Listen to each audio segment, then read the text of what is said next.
Sa 2019 FIBA World Cup, hindi mo masasabing legit star or mga superstar ang naka-line up sa USA National Team. Andon si Jason Tatum, Jaylen Brown, Donovan Mitchell, Chris Middleton at makikita nyo naman sa screen yung iba. Pero wala kang makikita ang katulad ni Steph, Harden, LeBron, KD, Anthony Davis at yung nasa linya ng superstar. Hindi katulad sa USA National Team kapag Olympics.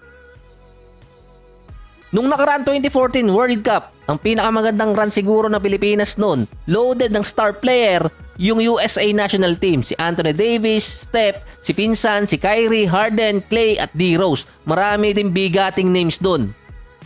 Yung time din na yun, nabawasan pa yun ng mga superstar player dahil medyo dikit na kasi ang labanan noon para sa World Cup. Meron kasing nangyaring insidente. Sa 2023 FIBA World Cup, nagaganapin sa tatlong bansa, yung USA National Team maglalaro sa Pilipinas. Yung mga kilala kong foreigner pupunta, tinatawag nilang fines yung Philippines. Hindi kasi nila mabigkas ang Pinas, wala kasing tigas. Hindi ko na lang mabanggit yung kung ano ang bigkas nila pero masagwa kaya fines na lang. Wala lang, sinar ko lang. So bakit nga ba dalawang sunod ng World Cup ang walang halos gustong sumali na NBA superstar sa USA National Team? Iba kasi kapag Olympics, merong mga sumasali doon at nagkukumit. Pero sa World Cup ngayon, iba. So hindi ko alam para sa inyo kung paano nyo matatag na isang superstar level yung mga nandito sa listahan. Pero yung isang ang basehan doon, katulad ni na Steph, Harden, LeBron. At yung mga nabanggit ko din players kanina na sa 2019 ay naging member din, dito masasabi mo ng star player sila katulad ni Jason Tatum. Pero sa ngayon hindi pa sumasama. Si Klay Thompson nga magpo-promote na lang ng kanyang sapatos dito sa Pilipinas. So naaalala nyo ba yung nangyari dati kay Paul George nung na-injured siya nung mga 2014? PJ24 pa siya noon bago siya maging PJ13. Galing siya sa kanyang ikalawang East Finals versus LeBron, Pacers versus Miami Heat. Kasali kasi noon si Paul George sa 2014 FIBA World Cup lineup. Kaso sa isang practice nung August 1 na injured si PG. Nabali yung paa niya or binti niya. Nag-cost sa kanya yun ng isang season na hindi makalaro sa NBA. Si Kevin Love noong mga time na yun kakatapos pa lang ng kanyang best season sa kanyang buong karir sa Minnesota. 26 points, 12 rebounds at 4 assists per game. Nang na-injured si Paul George noong August 1, kinabukasan August 2, nag-pull out agad si Kevin Love sa USA National Team. At 3 days after, na-trade naman siya papuntang Cavaliers.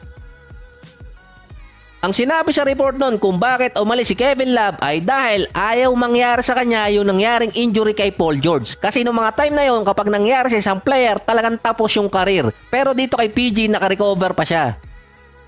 Sa isang post din ni Woj ay sinabing yung mga owner at GM ay nag-unite dahil sa nangyari kay PG at turning point yon sa mga star player na hindi palaruin sa international game. Kaya GM, game changer. Si Chris Mannix naman sinabi yung injury ni Paul George ang magbabago sa international competition para sa USA National Team.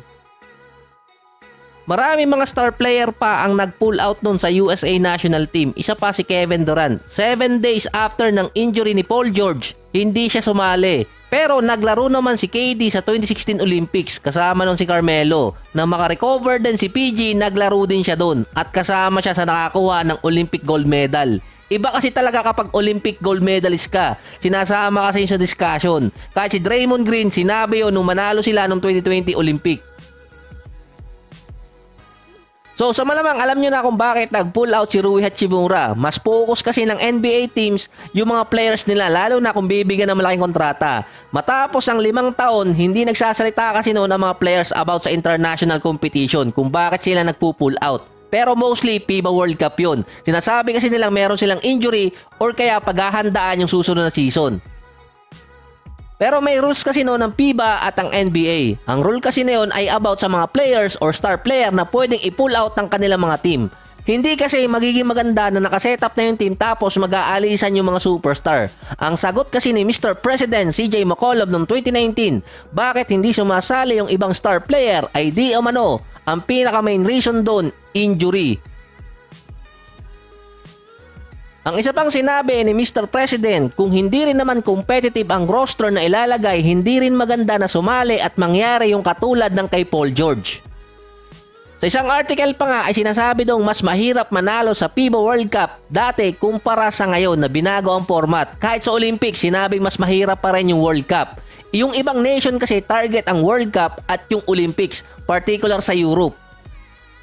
Ang USA kasi kung ikukumpara mo sa lineup ng 2019 at sa 2020 Olympics, ibang-iba, loaded ng star player yon. Merong KD, Damian Lillard, Zach LaVine, Devin Booker, Jason Tatum at iba pa. Merong issue pa noon na ayaw ng iba mga star player na maglaro dahil sa style ni Coach Greg.